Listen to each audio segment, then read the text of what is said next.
mungkin terkena busur asmara waktu ke kota sebelah tempo hari. Siap-siap aja, Ma. Gak lama lagi Mama punya mantan. Natasha menimpali ucapan sang mama. Dengan sengaja ia mengeraskan suaranya. Afrina mendongak, memandang Yusnia dan Natasha secara bergantian. Pipinya merah merona. Apa sih, Frin? Orang cuma teman biasa. Ucap Afrina, lalu menunduk lagi untuk menyembunyikan rasa gugupnya. Sekarang teman biasa, lama-lama menjadi teman luar biasa. Natasha menyeletuk, setelahnya ia beranjak karena mendadak sakit perut. Ia bergegas ke kamar mandi. Yusnia menggeser tubuhnya lebih dekat dengan Afrina. Afrina masih menunduk, dia melirik ke arah Yusnia yang ternyata sedang memperhatikannya. Tante gak melarang kamu berteman sama siapa saja, Frin. Tante tahu kamu butuh teman. Kamu juga sudah dewasa. Tapi dengar baik-baik. Yusnia sengaja menggantung kalimatnya. Suara wanita itu bergetar, tapi tegas. Dunia ini gak seindah cerita cinta yang kamu baca di novel atau yang sering kita lihat di sinetron. Kadang orang datang bukan buat menemani, tapi buat melukai. Kadang mereka senyum, tapi niatnya menusuk. Mereka begitu mudahnya bilang cinta, tapi ujung-ujungnya menoreh luka. Afrina menggigit bibirnya sendiri, dia tak berani mengangkat kepalanya. Sontak, senyum Pratama terbayang di matanya. Tante pernah ada di posisi kamu. Percaya, sayang, lalu hancur. Yusnia menatap mata Afrina dalam-dalam. Tante bukan mau mengekang kamu, gak sama sekali. Tante cuma ingin kamu kuat. Jangan sampai kamu kehilangan dirimu sendiri demi seseorang yang bahkan belum tentu jujur tentang siapa dia sebenarnya. Afrina menganggukkan kepalanya berkali-kali. Tak ada sepatah kata pun yang keluar dari mulutnya. Bertemanlah, kenali dan selidiki dia. Tapi jangan lepas kendali.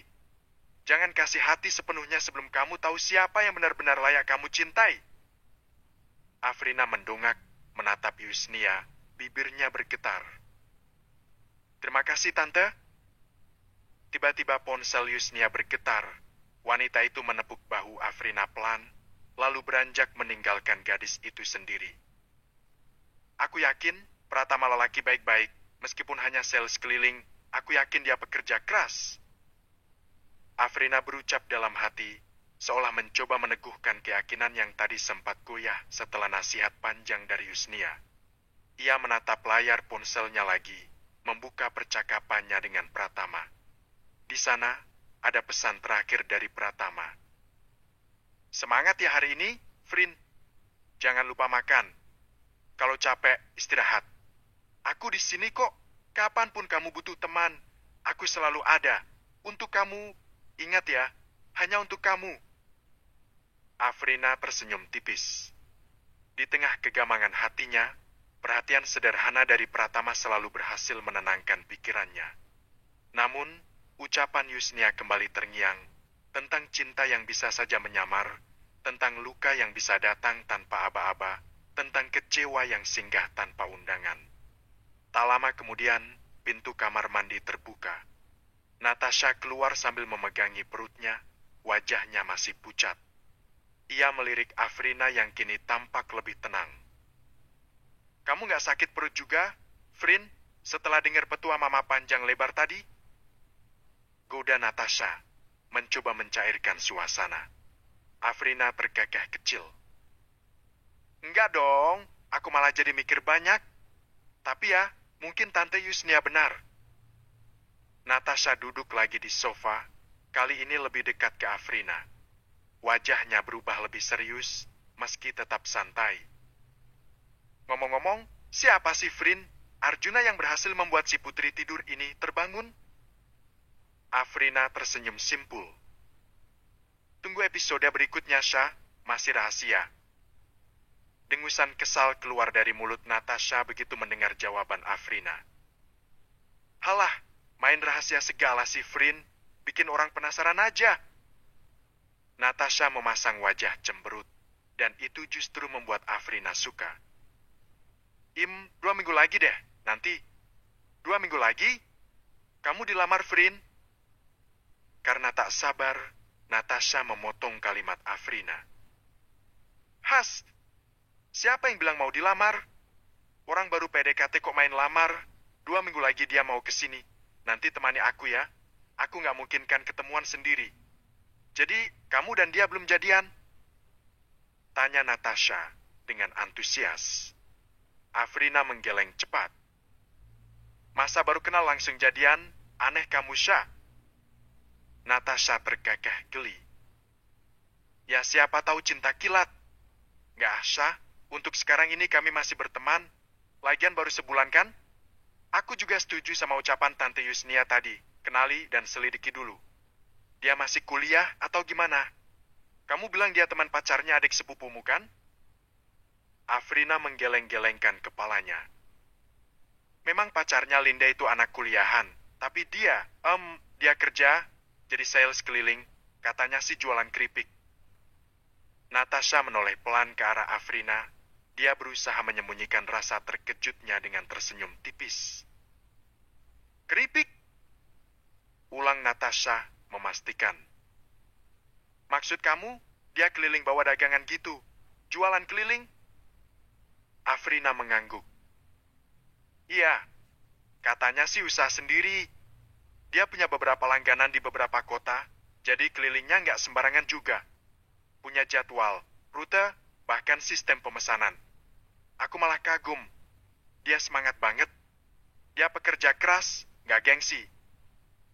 Natasha mendengus pelan, tapi bukan meremehkan, lebih kepada bingung. Kamu yakin, Frin? Maksudku, ya bukan merendahkan kerjaannya. Tapi kamu tahu kan, dunia kita ini kadang terlalu keras sama orang-orang yang nggak berpenampilan mapan. Banyak orang bilang, uang bukan segalanya, tapi segalanya butuh uang. Afrina mengangguk perlahan, matanya menerawang. Aku tahu, Syah. Tapi entahlah, aku nggak peduli mau dia mapan atau enggak. Dan bagiku sih, mapan atau enggak itu nggak bisa diukur dengan materi. Kalau versi kuliah, kalau kita merasa nyaman, tenang dan bahagia, itu baru dibilang mapan. Natasha mendesah. Ya, aku ngerti, Frin. Dalam hal ini aku nggak bisa komentar. Intinya semoga kamu senang dengan pilihanmu. Astaga, Syah, aku kan belum membuat pilihan. Afrina menyela, dia mendelik ke arah Natasha. Natasha menatap sahabatnya itu lebih dalam. Dia tergagah, tapi tatapannya serius. 2 minggu lagi dia datang ke sini kan? Iya, dia janji mau ketemu. Katanya ada pelanggan baru di kota ini. Jadi sekalian jalan. Jawab Afrina sambil mengutak-atik ponselnya. Oke, aku nanti ikut ketemu. Nanti aku kasih penilaian. Dia layak atau enggak menjadi pendamping kakakku yang cantik ini. Ada desiran halus merambat di hati Afrina saat Natasha menyebut dirinya kakak. Aku akan kasih ujian. Kalau lulus, berarti dia layak jadi abang iparku. Kalau gagal ya, berarti dia belum beruntung. Bab ke-30. Hari ke-13, itu artinya besok adalah hari di mana Pratama berjanji akan menemui Afrina. Duh, yang mau ketemu sang pangeran. Sepanjang hari, Natasha tak berhenti menggoda Afrina, yang dilihatnya selalu gelisah. Dia jadi datang? Tanya Yusnia yang mendadak muncul. Saat itu, Afrina dan Natasha sedang menikmati bekal makan siangnya di ruang belakang minimarket. Afrina menoleh cepat, wajahnya memerah. Ia buru-buru menyeka tangannya ke serbet dan mengangguk pelan. Iya, Tante? Katanya sih begitu, tapi saya juga nggak yakin. Soalnya jarak dari sana ke sini kan jauh, jadi saya nggak terlalu berharap. Yang ditunggu-tunggu. Goda Natasha sambil menyikut lengan Afrina. Besok wajib tampil memesona. Siapa tahu langsung dilamar, dan aku nanti yang jadi pagar ayu kalau kamu nikah. Syah! Afrina memprotes, meski senyumnya tak bisa disembunyikan. Gemetar tubuh dan debar hatinya semakin tak karuan. Ia sendiri tak yakin kenapa bisa jatuh cinta secepat ini. Yusnia ikut tersenyum, tapi hanya sebentar. Ada sorot aneh di matanya, campuran antara senang dan cemas. Ia memperhatikan Afrina, gadis yang dalam waktu singkat sudah seperti bagian dari rumah mereka. "Afrina," ucap Yusnia kini dengan suara lebih tenang. "Kamu yakin mau bertemu Angga? Bener kan namanya Angga?" Afrina mengangguk pelan, lalu menunduk. Dia memang lebih suka memanggil Pratama dengan sebutan Angga. "Nama Mas Anggara Pratama, bolehkan saya panggil Angga?" Itu permintaan Afrina saat mereka mulai dekat dengan sering berbalas pesan, dan tanpa banyak tanya, Pratama langsung setuju. Natasha berhenti mengunyah. Tatapannya beralih dari Afrina ke ibunya. "Nanti kamu bisa pergi dengan Tasha." Yusnia menawarkan, pandangannya langsung tertuju ke arah Natasha. "Itu pasti, Tante. Memang itu rencana saya. Jadi, saya minta izin sekarang, boleh ya? Besok saya dan Natasha izin sebentar." Ucapan Afrina lirih, seolah takut karena telah membuat satu kesalahan. Yusnia mengangguk cepat, lalu tersenyum. "Nggak perlu serius seperti ini, Syah. Tentu saja Tante mengizinkan." Afrina baru mau membuka mulutnya untuk menjawab, tiba-tiba seorang pekerja muncul dengan wajah panik. "Maaf, Bu. Ada masalah di luar.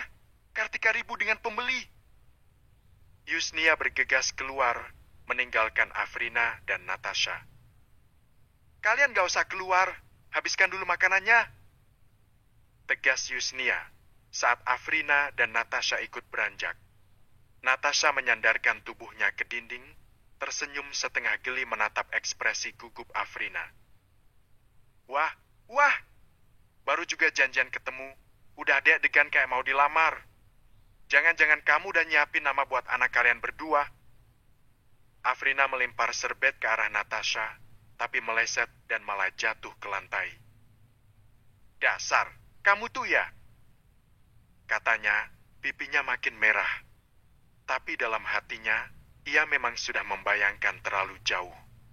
Bagaimana jika pertemuan esok membawa mereka ke arah yang lebih serius? Tapi ia buru-buru menepis harapan itu. "Jangan terlalu tinggi, Afrina," katanya dalam hati. Yusnia datang lagi, wajahnya tak setegang tadi. Ia mengambil gelas air dari rak dan mengisinya. Ada hal lain yang ingin ia katakan, tapi ditahannya. Ia tahu bagaimana harapan bisa melambungkan hati seseorang dan sekaligus menjatuhkannya dengan keras.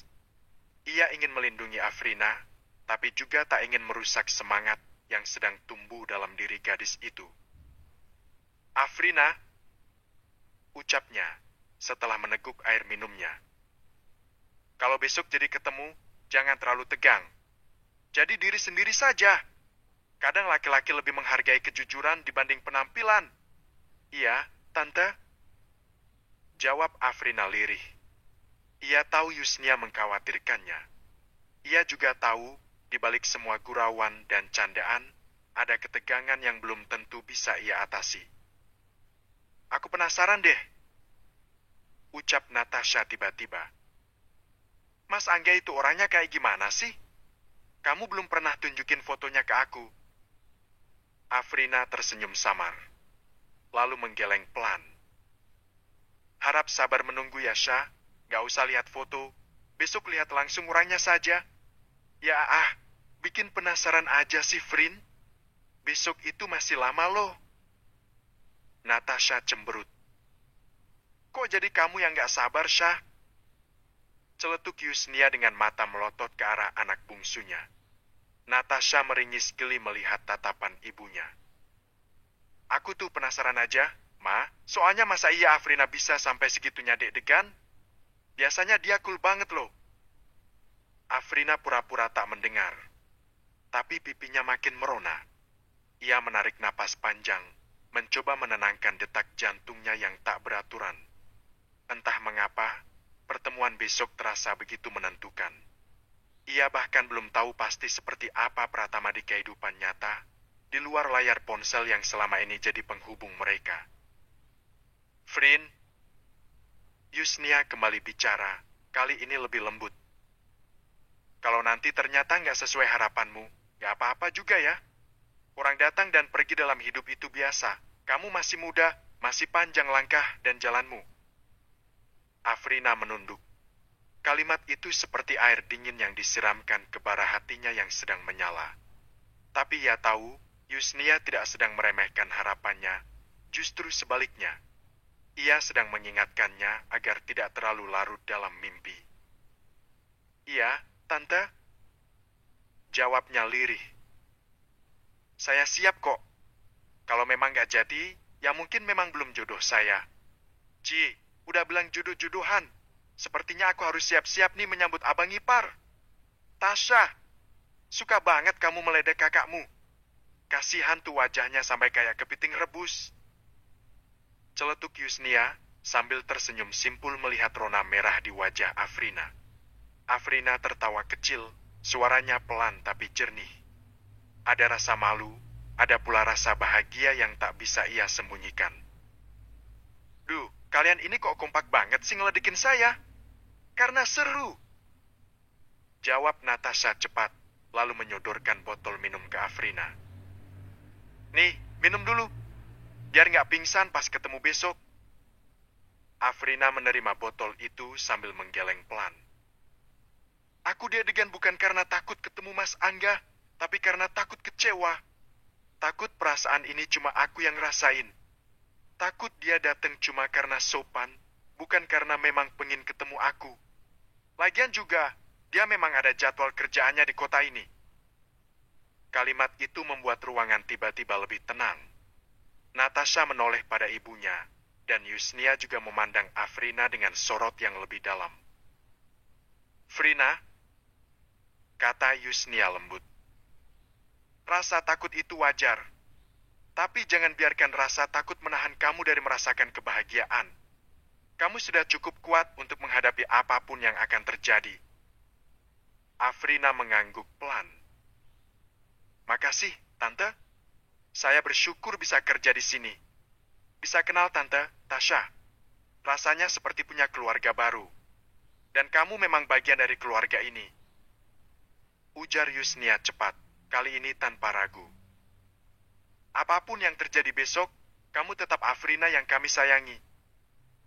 Afrina menunduk, tak mampu menyembunyikan air mata kecil yang jatuh ke pangkuannya. Tapi ia tidak ingin suasana menjadi terlalu haru. Ia menyeka pipinya cepat, lalu menegakkan bahunya. Oke, katanya lantang, seolah baru saja mengumpulkan semangat. Besok saya akan siap. Apapun yang terjadi, saya nggak akan menyesal sudah berani berharap. Gitu dong, seru Natasha sambil mengacungkan jempol. Besok kita dandan bareng ya. Aku bantuin beli baju juga. Tapi ingat, bajumu, bajuku juga. Afrina terkekeh. Iya deh, Nona fashion stylist. Yusnia menghela napas pelan. Di balik senyumnya, ada doa yang ia panjatkan dalam hati. Semoga esok hari membawa kebaikan. Bukan hanya untuk Afrina, tapi untuk semuanya. Bab ke-31.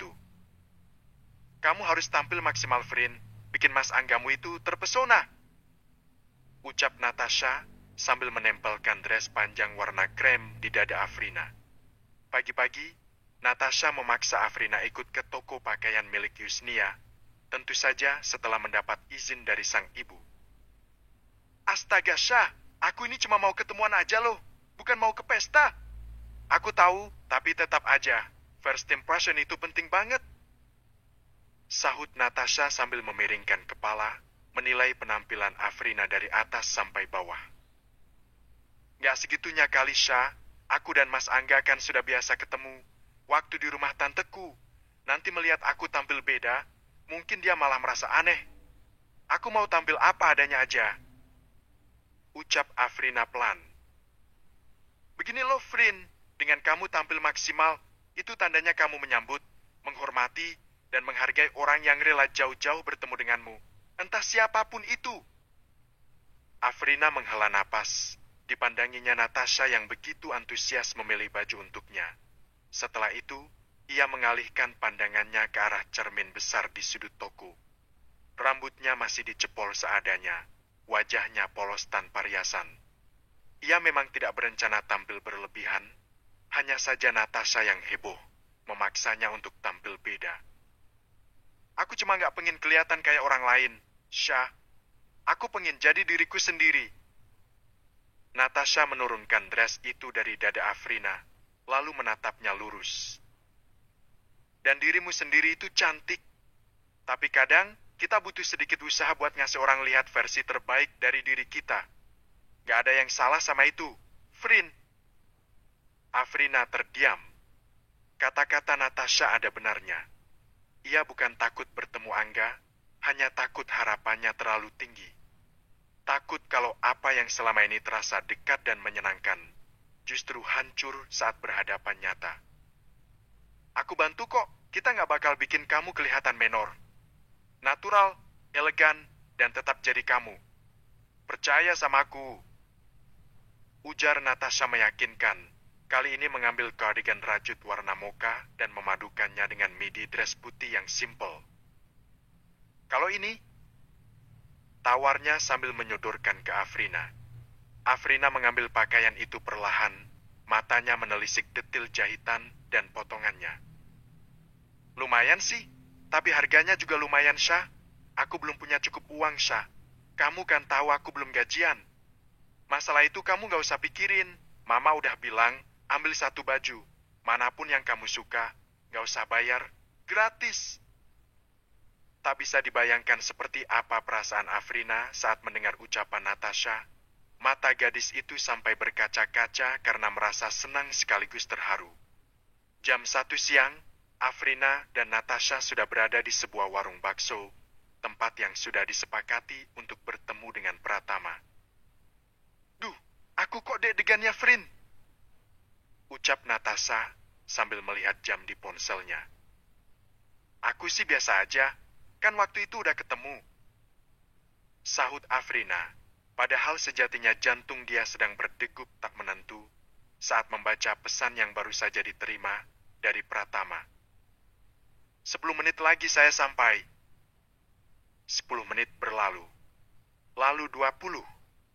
30. Hingga hampir 1 jam Afrina menunggu. Ia mulai gelisah.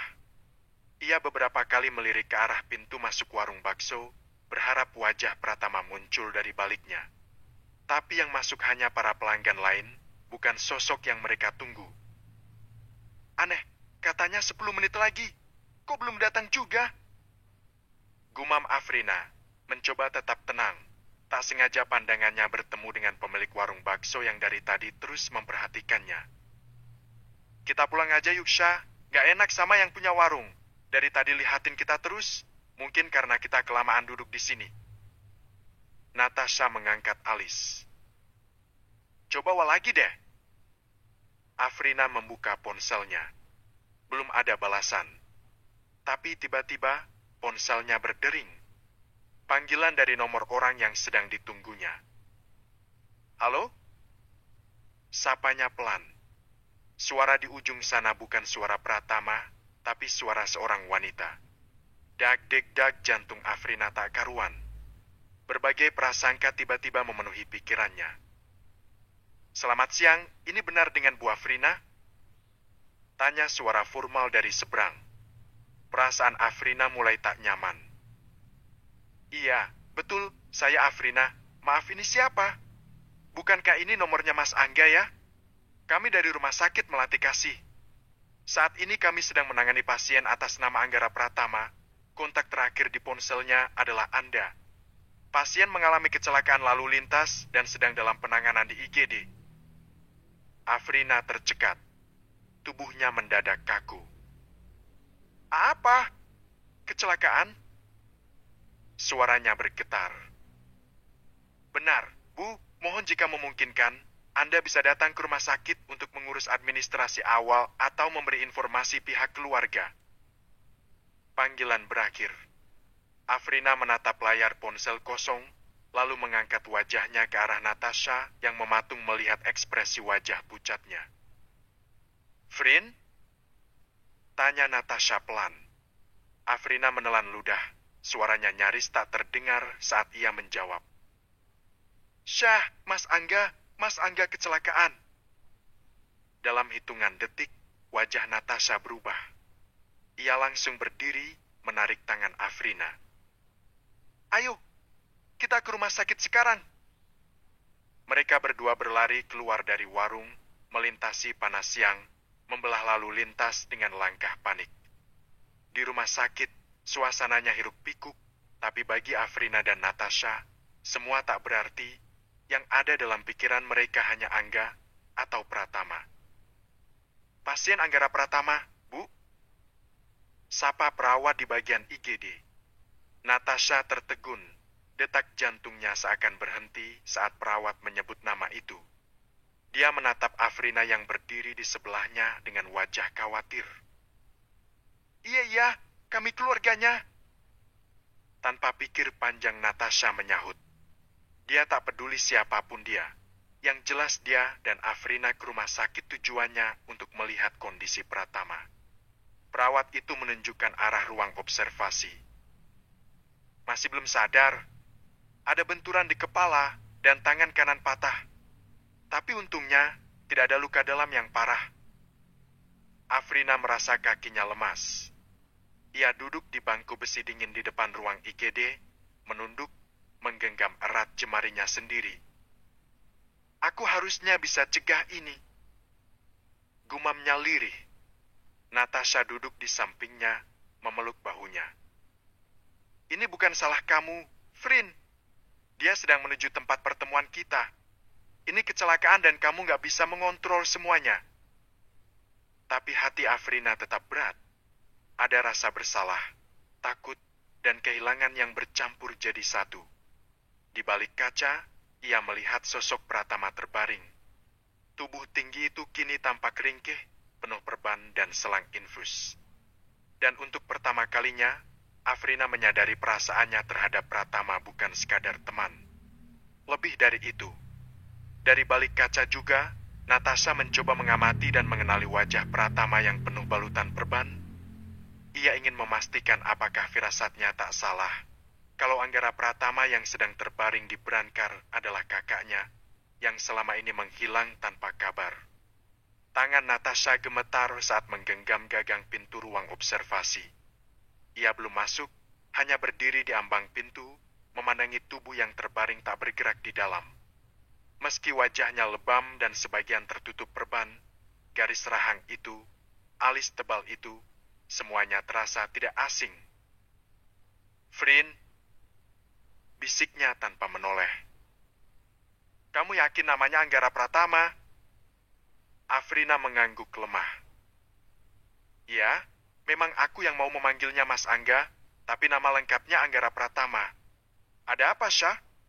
Kamu kok jadi tegang banget? Dada Natasha bergemuruh. Seketika, kenangan masa kecil hingga dewasanya berkelibat. Bisa nggak kamu kasih tahu aku, Frin, sejak kapan kamu kenal Mas Angga? Dan, apa kamu pernah tanya soal keluarganya?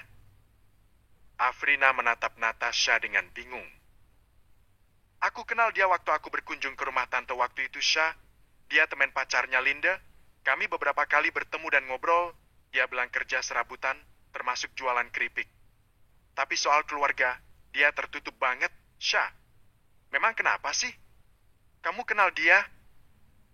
Natasha menggigit bibirnya, mencoba menenangkan diri, juga mengabaikan pertanyaan Afrina. Aku harus masuk. Aku harus lihat dia lebih dekat. Sebelum Afrina sempat mencegah, Natasha sudah melangkah masuk ke ruang observasi, disambut bau kasur rumah sakit dan bunyi pelan alat monitor detak jantung. Ia berdiri di sisi ranjang, menatap wajah pucat lelaki itu, mencoba mencari jawaban di balik setiap inci wajahnya. Perawat yang berjaga di sudut ruangan melirik sejenak, lalu menghampiri. Keluarga pasien? Natasha menoleh pelan. Saya adiknya, Sus. Perawat itu mengangguk. Kalau begitu, mohon nanti bantu mengurus data identitas dan kontak keluarga lainnya, Mbak. Pasien belum sadarkan diri, tapi respon refleksnya bagus. Natasha hanya mengangguk. Setelah perawat pergi, Ia kembali menatap Pratama. "Abang," bisiknya lirih. Tangisnya pecah. Air mata menetes satu persatu di samping ranjang. Saat itu juga, Afrina masuk pelan-pelan, ikut berdiri di sisi ranjang. Benak gadis itu penuh dengan banyak pertanyaan. Tak lama, tubuh Pratama bergerak sedikit. Tangan kirinya yang bebas dari gips bergerak perlahan. Jari-jarinya menegang. Kedua gadis itu terperanjat. "Mas?" ucap Afrina cepat, mencondongkan tubuh. "Mas Angga, dengar aku. Ini Afrina. Kamu di rumah sakit." Kelopak mata Pratama bergetar. Perlahan terbuka, walau pandangannya masih kabur. Ia mengerjapkan mata beberapa kali, mencoba fokus. "NGG." Suara seraknya nyaris tak terdengar. Afrina langsung mendekat. "Jangan paksain bicara, Mas. Istirahat aja dulu. Kamu harus sembuh." Namun Pratama menoleh pelan ke arah Natasha. Matanya berusaha fokus, dan dalam beberapa detik, pupilnya tampak membesar, seolah baru menyadari sesuatu. "Nah, Tasha?" gumamnya lirih. Jantung Natasha nyaris berhenti. Ia tak sanggup menjawab. Hanya menutup mulutnya dengan telapak tangan, menahan tangis yang kembali menggenang. Afrina melihat ke arah mereka berdua, terdiam. Perlahan, ia mundur.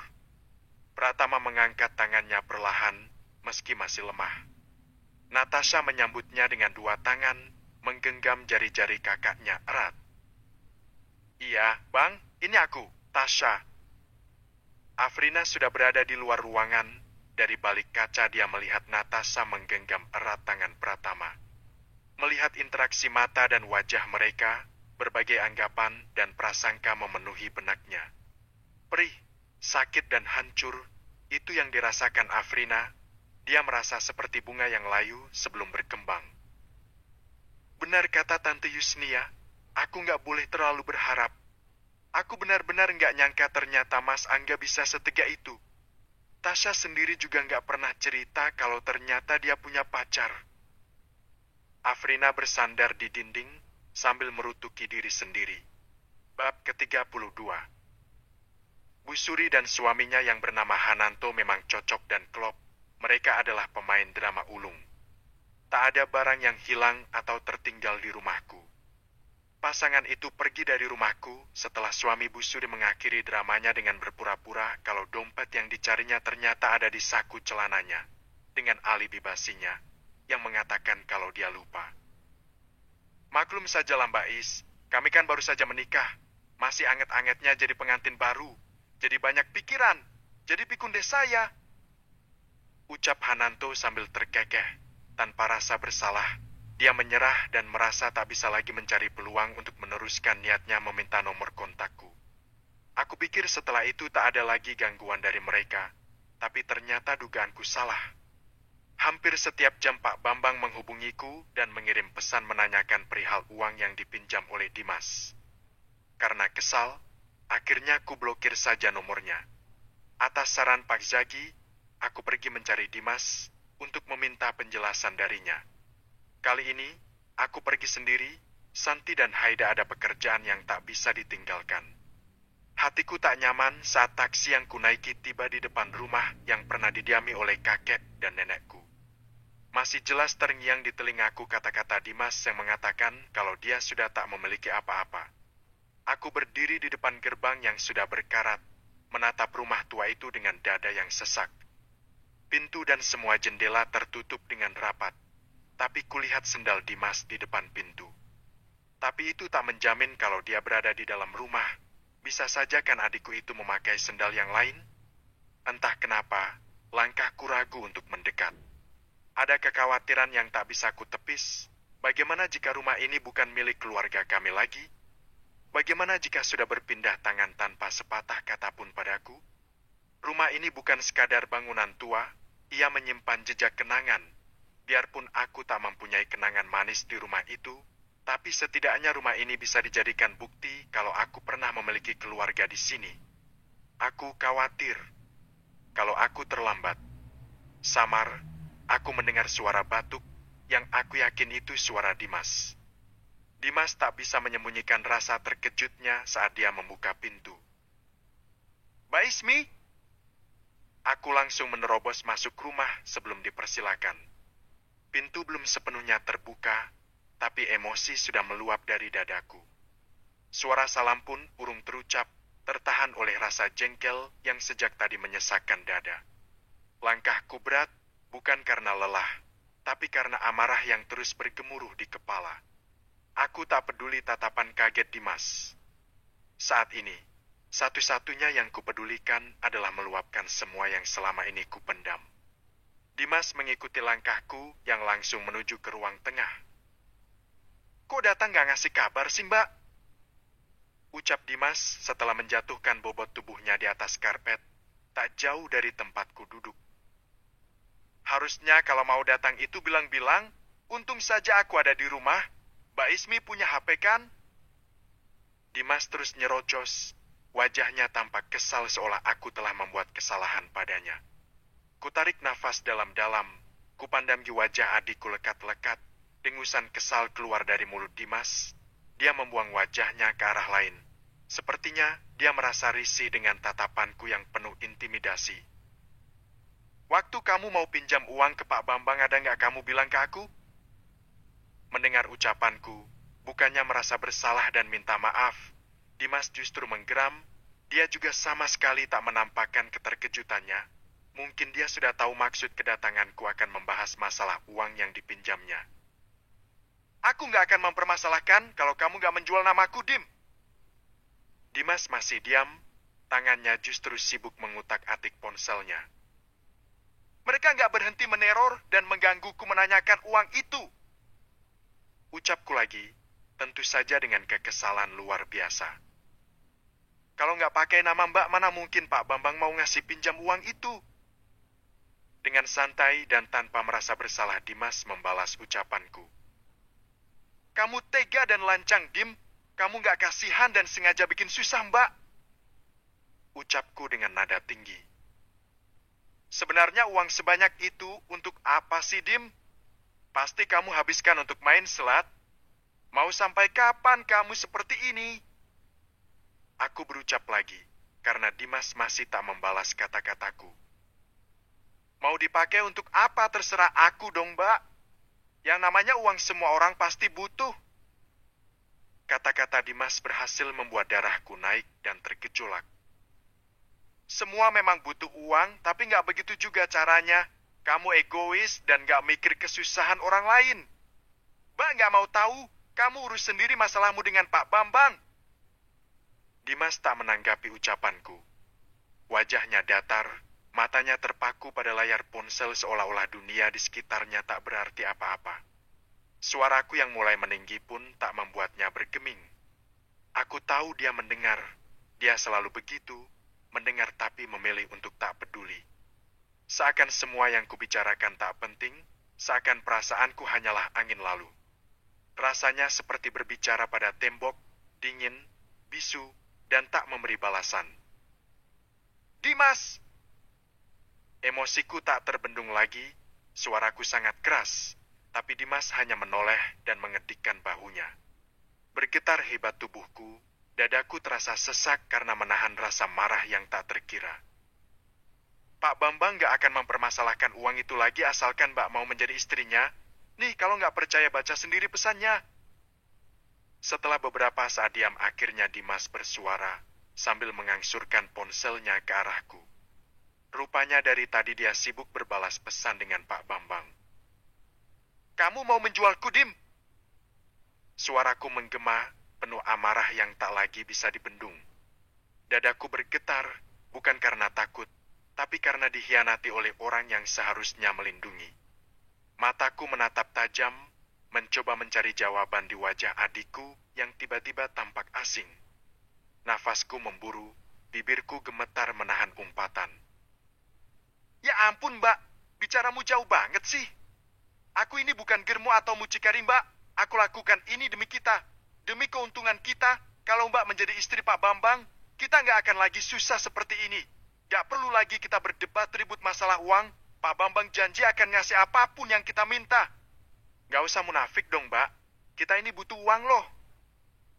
Dengan santainya Dimas berucap, seolah aku ini tak punya hati dan perasaan. Apapun alasannya, Mbak nggak sudi menjadi istrinya Pak Bambang. Kalau kamu mau uangnya kerja, jangan hanya mengharapkan orang lain. Kamu punya otak, punya tangan dan kaki. Kenapa nggak kamu gunakan untuk mencari uang? Aku nggak bisa kerja keras. Mbak sendiri tahu, aku nggak pernah kerja. Waktu punya toko pun semuanya bangkrut. Pokoknya Mbak harus menikah dengan Pak Bambang. Dia juga janji nggak akan mengungkit lagi semua kesalahan Mbak. Apa kamu bilang, Dim? Pak Bambang mau mengungkit lagi kesalahan Mbak. Memangnya Mbak ini salah apa? Dimas mau membuka mulutnya untuk menjawab, tapi dia urungkan ketika mendengar suara Salam. Aku sangat kenal dengan suara itu. Bab ke-33. Bu Suri dan suaminya yang bernama Hananto memang cocok dan klop. Mereka adalah pemain drama ulung. Tak ada barang yang hilang atau tertinggal di rumahku. Pasangan itu pergi dari rumahku setelah suami Bu Suri mengakhiri dramanya dengan berpura-pura kalau dompet yang dicarinya ternyata ada di saku celananya, dengan alibi basinya yang mengatakan kalau dia lupa. Maklum sajalah Mbak Is, kami kan baru saja menikah. Masih anget-angetnya jadi pengantin baru. Jadi banyak pikiran. Jadi pikunde saya. Ucap Hananto sambil terkekeh. Tanpa rasa bersalah, dia menyerah dan merasa tak bisa lagi mencari peluang untuk meneruskan niatnya meminta nomor kontakku. Aku pikir setelah itu tak ada lagi gangguan dari mereka. Tapi ternyata dugaanku salah. Hampir setiap jam Pak Bambang menghubungiku dan mengirim pesan menanyakan perihal uang yang dipinjam oleh Dimas. Karena kesal, akhirnya ku blokir saja nomornya. Atas saran Pak Zagi, aku pergi mencari Dimas untuk meminta penjelasan darinya. Kali ini, aku pergi sendiri, Santi dan Haida ada pekerjaan yang tak bisa ditinggalkan. Hatiku tak nyaman saat taksi yang kunaiki tiba di depan rumah yang pernah didiami oleh kakek dan nenekku. Masih jelas terngiang di telingaku kata-kata Dimas yang mengatakan kalau dia sudah tak memiliki apa-apa. Aku berdiri di depan gerbang yang sudah berkarat, menatap rumah tua itu dengan dada yang sesak. Pintu dan semua jendela tertutup dengan rapat, tapi kulihat sendal Dimas di depan pintu. Tapi itu tak menjamin kalau dia berada di dalam rumah. Bisa saja kan adikku itu memakai sendal yang lain? Entah kenapa, langkahku ragu untuk mendekat. Ada kekhawatiran yang tak bisa kutepis. Bagaimana jika rumah ini bukan milik keluarga kami lagi? Bagaimana jika sudah berpindah tangan tanpa sepatah kata pun padaku? Rumah ini bukan sekadar bangunan tua, ia menyimpan jejak kenangan. Biarpun aku tak mempunyai kenangan manis di rumah itu, tapi setidaknya rumah ini bisa dijadikan bukti kalau aku pernah memiliki keluarga di sini. Aku khawatir kalau aku terlambat. Samar, aku mendengar suara batuk yang aku yakin itu suara Dimas. Dimas tak bisa menyembunyikan rasa terkejutnya saat dia membuka pintu. Mbak Ismi? Aku langsung menerobos masuk rumah sebelum dipersilakan. Pintu belum sepenuhnya terbuka, tapi emosi sudah meluap dari dadaku. Suara salam pun urung terucap, tertahan oleh rasa jengkel yang sejak tadi menyesakkan dada. Langkahku berat, bukan karena lelah, tapi karena amarah yang terus bergemuruh di kepala. Aku tak peduli tatapan kaget Dimas. Saat ini, satu-satunya yang kupedulikan adalah meluapkan semua yang selama ini kupendam. Dimas mengikuti langkahku yang langsung menuju ke ruang tengah. Kok datang gak ngasih kabar sih, Mbak? Ucap Dimas setelah menjatuhkan bobot tubuhnya di atas karpet, tak jauh dari tempatku duduk. Harusnya kalau mau datang itu bilang-bilang, untung saja aku ada di rumah. Mbak Ismi punya HP kan? Dimas terus nyerocos. Wajahnya tampak kesal seolah aku telah membuat kesalahan padanya. Kutarik nafas dalam-dalam. Kupandangi wajah adikku lekat-lekat. Dengusan kesal keluar dari mulut Dimas. Dia membuang wajahnya ke arah lain. Sepertinya dia merasa risih dengan tatapanku yang penuh intimidasi. Waktu kamu mau pinjam uang ke Pak Bambang ada nggak kamu bilang ke aku? Mendengar ucapanku, Bukannya merasa bersalah dan minta maaf, Dimas justru menggeram. Dia juga sama sekali tak menampakkan keterkejutannya. Mungkin dia sudah tahu maksud kedatanganku akan membahas masalah uang yang dipinjamnya. Aku nggak akan mempermasalahkan kalau kamu nggak menjual namaku, Dim. Dimas masih diam, tangannya justru sibuk mengutak-atik ponselnya. Mereka nggak berhenti meneror dan menggangguku menanyakan uang itu. Ucapku lagi, tentu saja dengan kekesalan luar biasa. Kalau nggak pakai nama Mbak, mana mungkin Pak Bambang mau ngasih pinjam uang itu? Dengan santai dan tanpa merasa bersalah, Dimas membalas ucapanku. Kamu tega dan lancang, Dim. Kamu nggak kasihan dan sengaja bikin susah, Mbak. Ucapku dengan nada tinggi. Sebenarnya uang sebanyak itu untuk apa sih, Dim? Pasti kamu habiskan untuk main selat.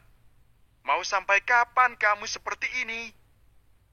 Aku berucap lagi, karena Dimas masih tak membalas kata-kataku. Mau dipakai untuk apa terserah aku dong, Mbak.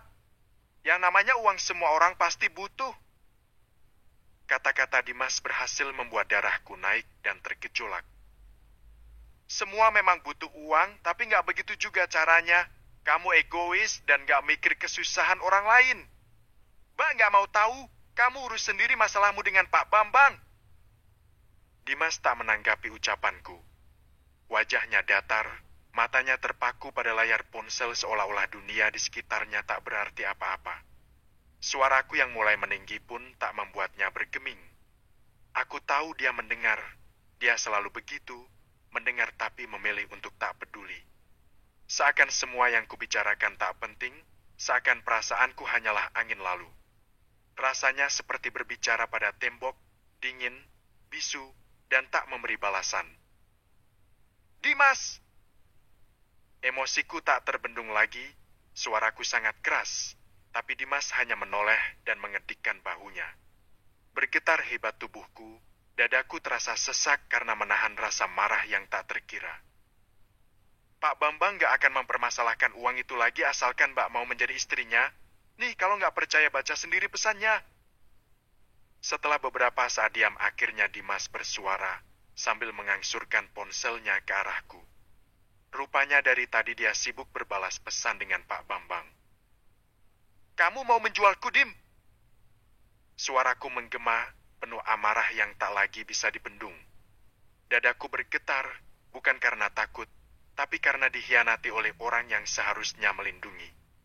Mataku menatap tajam, mencoba mencari jawaban di wajah adikku yang tiba-tiba tampak asing. Nafasku memburu, bibirku gemetar menahan umpatan. Ya ampun, Mbak, bicaramu jauh banget sih. Aku ini bukan germo atau mucikari, Mbak. Aku lakukan ini demi kita, demi keuntungan kita. Kalau Mbak menjadi istri Pak Bambang, kita nggak akan lagi susah seperti ini. Nggak perlu lagi kita berdebat ribut masalah uang. Pak Bambang janji akan ngasih apapun yang kita minta. Nggak usah munafik dong, Mbak.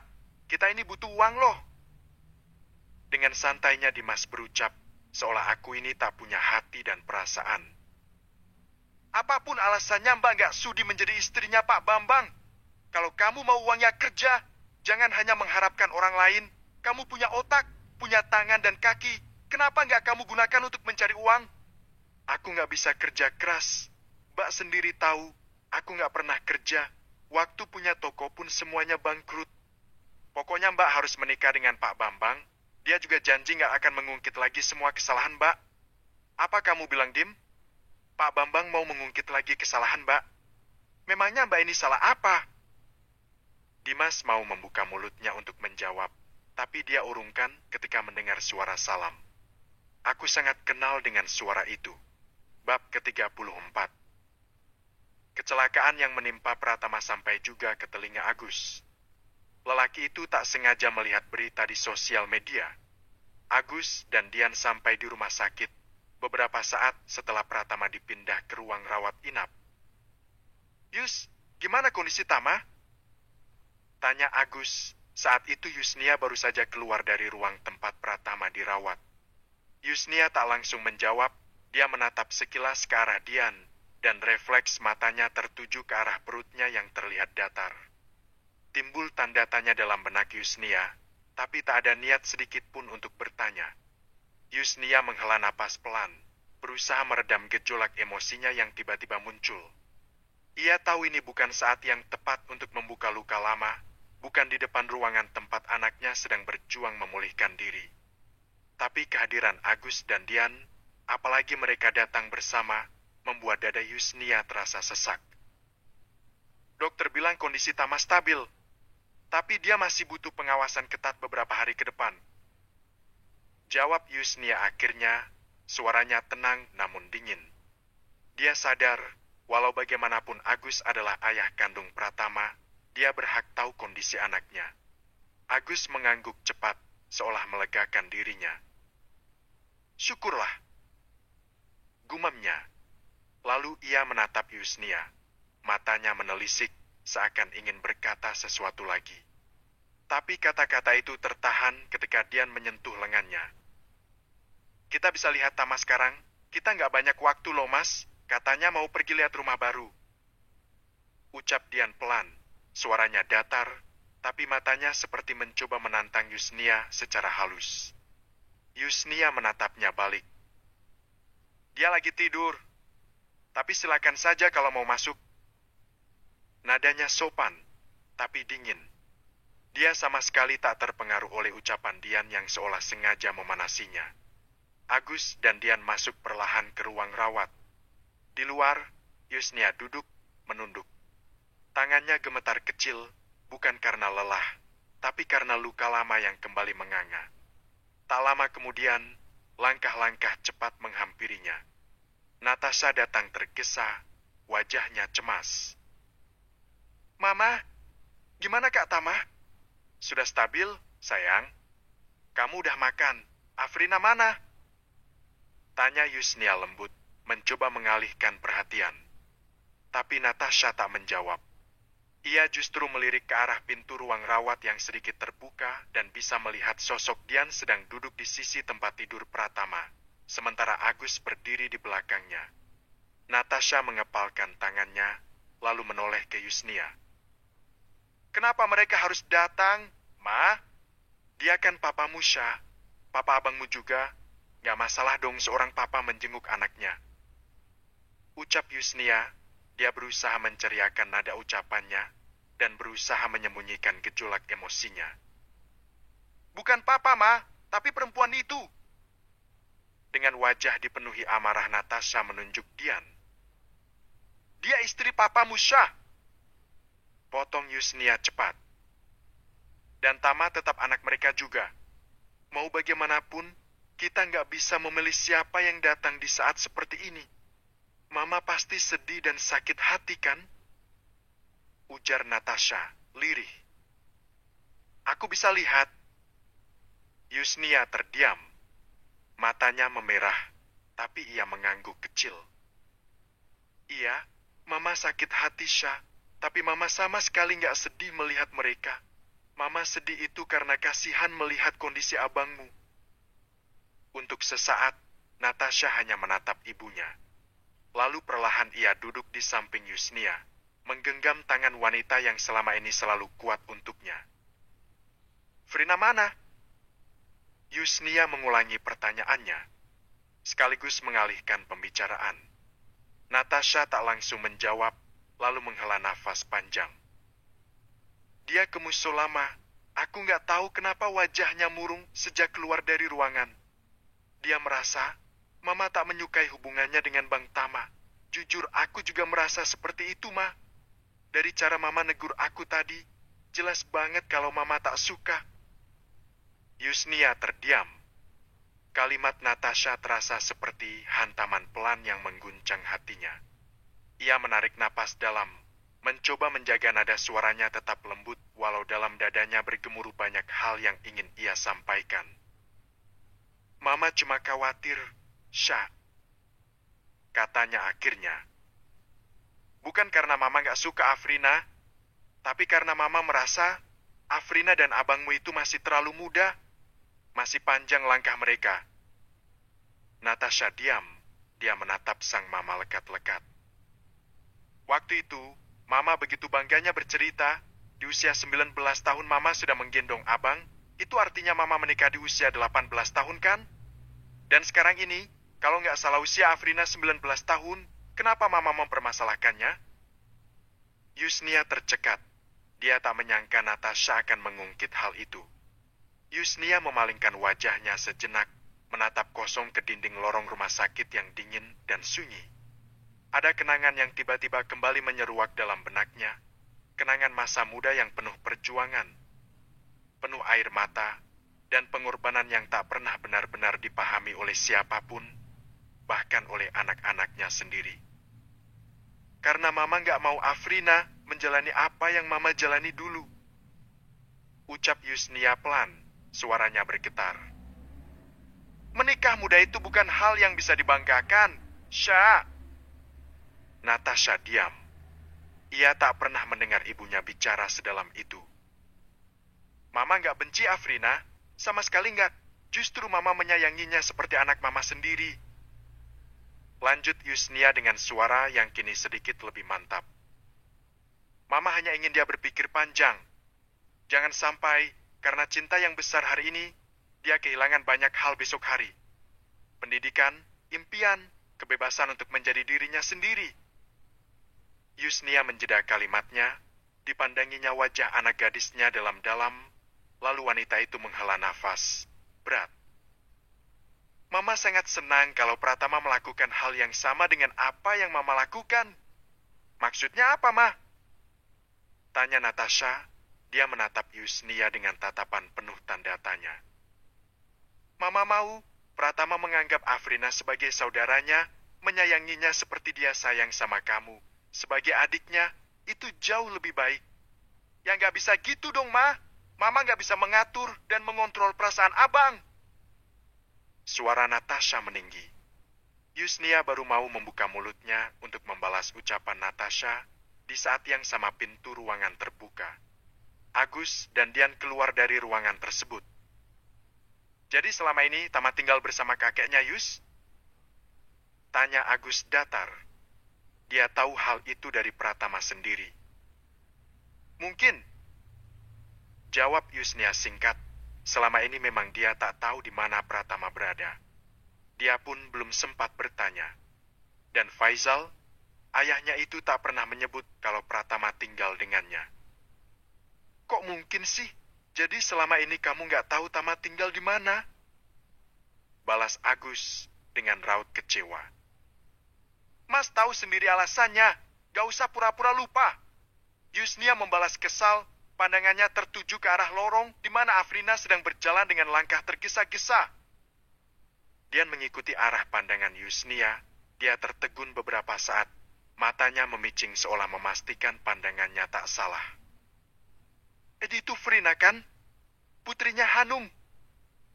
Tanya Dian pelan. Natasha maupun Yusnia sedikit pun tak menanggapi. Kamu kenal dia? Tanya Agus sambil menatap Afrina yang semakin dekat dengan mereka. Aku nggak pasti, tapi Hanumnya aku kenal banget. Dia temanku, udah lama kami nggak ketemu. Entah gimana kabarnya.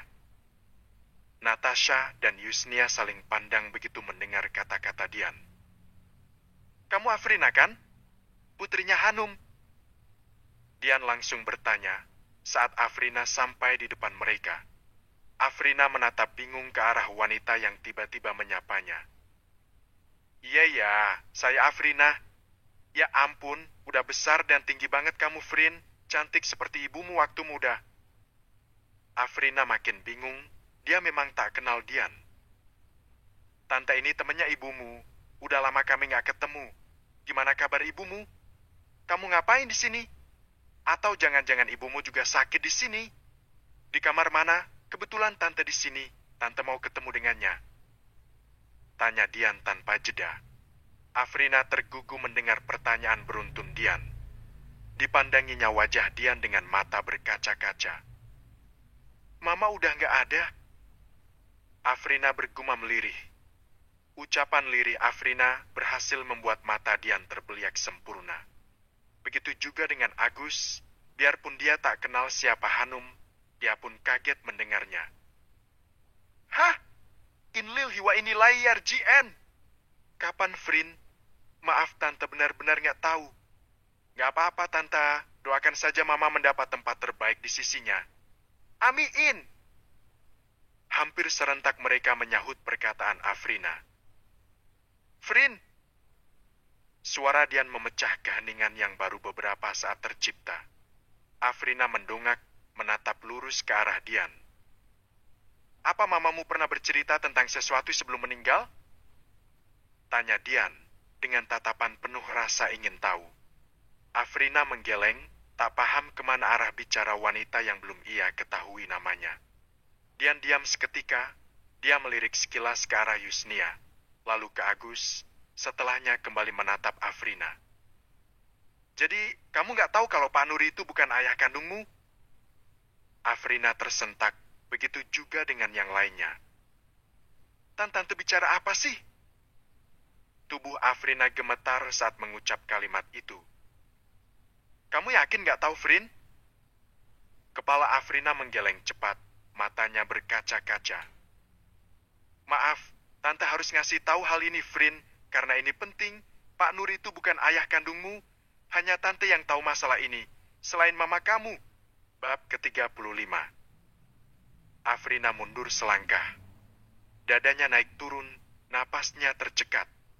Matanya bergerak liar, mencari kepastian dari wajah-wajah yang mengelilinginya, berharap salah satu dari mereka akan berkata bahwa ini semua hanya gurauan kejam yang tak pantas diucapkan di tempat seperti ini.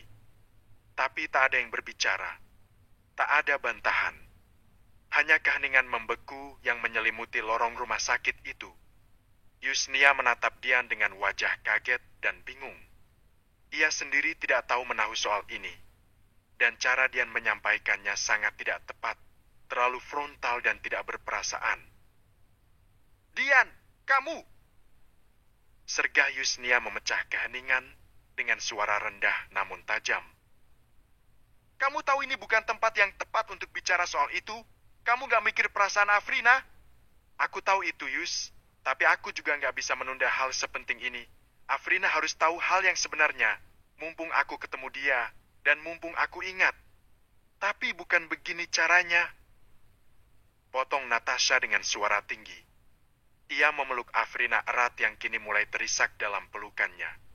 Agus pun hanya bisa berdiri terpaku. Jelas dia juga tak nyaman dengan situasi ini. Dian menatap orang-orang yang sedang memperhatikannya, lalu menghela nafas berat. Frina sudah dewasa, entah lambat atau cepat, dia pasti akan menikah. Dian menjeda kalimatnya, dia mengambil waktu beberapa saat untuk mengatur nafasnya. Semua orang diam, seolah terhipnotis dan menunggu kata-kata Dian selanjutnya. Coba kalian bayangkan, seandainya Frina menikah dan yang menjadi wali nikahnya adalah Pak Nur.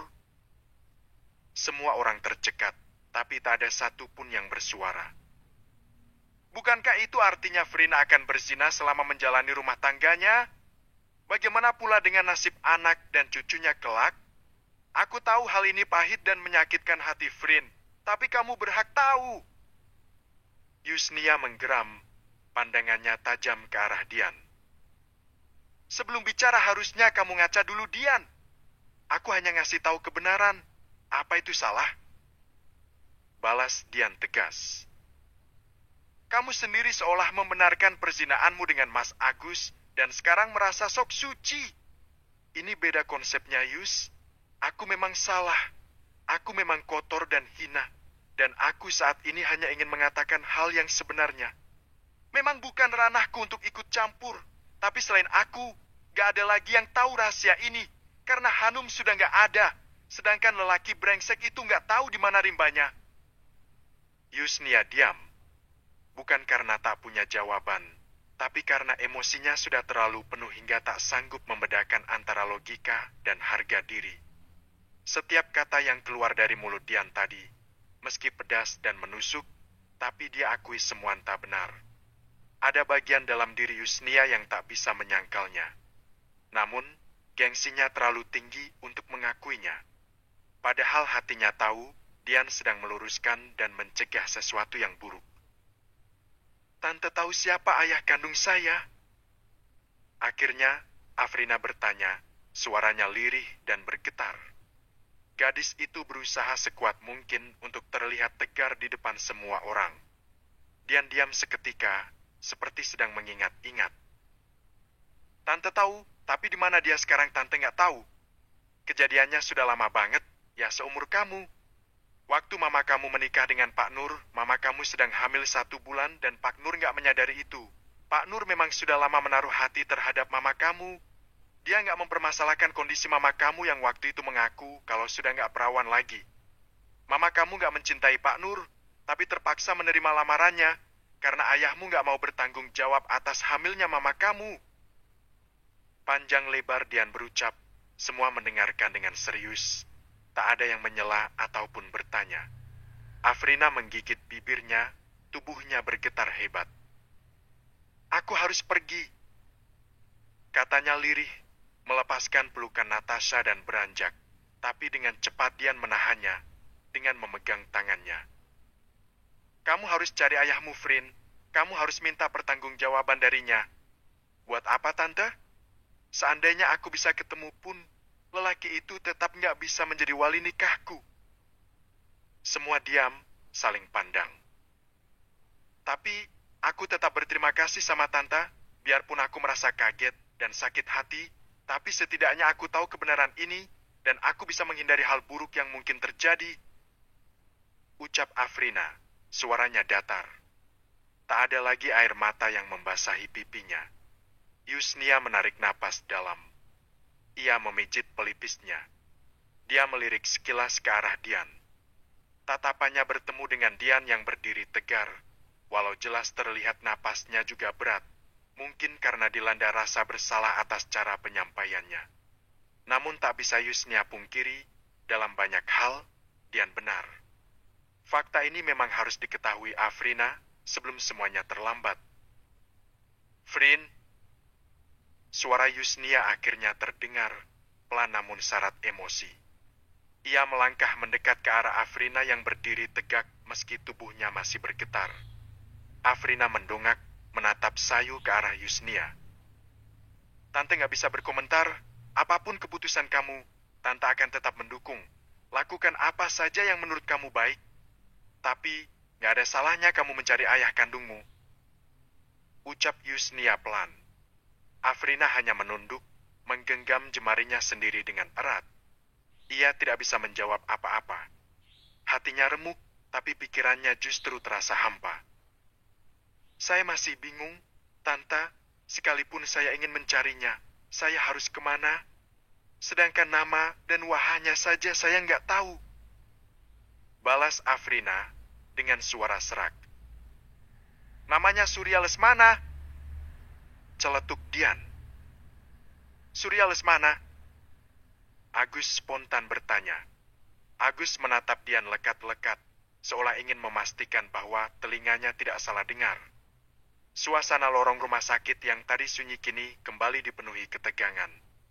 Detak jarum jam di dinding terdengar sangat jelas, seakan ikut menambah dramatis suasana. Surya Lesmana? Ulang Agus, kali ini lebih pelan, seperti bicara pada dirinya sendiri. Wajahnya menegang, matanya menyipit. Kamu yakin itu namanya, Dian? Dian mengangguk. Yakin. Hanum pernah cerita ke aku waktu kami masih dekat. Waktu itu dia bilang dia hamil anak Surya Lesmana. Waktu itu aku nggak tahu kalau mereka pacaran, karena yang aku tahu, Surya itu anaknya pendiam, dan usianya jauh di bawah Hanum. Agus mengusap wajahnya yang mulai basah oleh keringat dingin. Ia menoleh ke arah Yusnia, lalu ke Afrina, dan kembali ke Dian. Perasaannya mulai tak nyaman. Tapi dia berusaha menyembunyikan rasa gugupnya. Agus berdeham pelan, mencoba menata ulang ritme napasnya yang mulai berantakan. Namun, matanya tak bisa menyembunyikan gejolak batin yang berkecamuk. Apa Hanum ada cerita tentang keluarga Surya Lesmana? Tanya Agus dengan suara bergetar. Dian mendekat, suaranya tak kalah serius. Hanum sendiri juga jarang cerita ke siapa-siapa.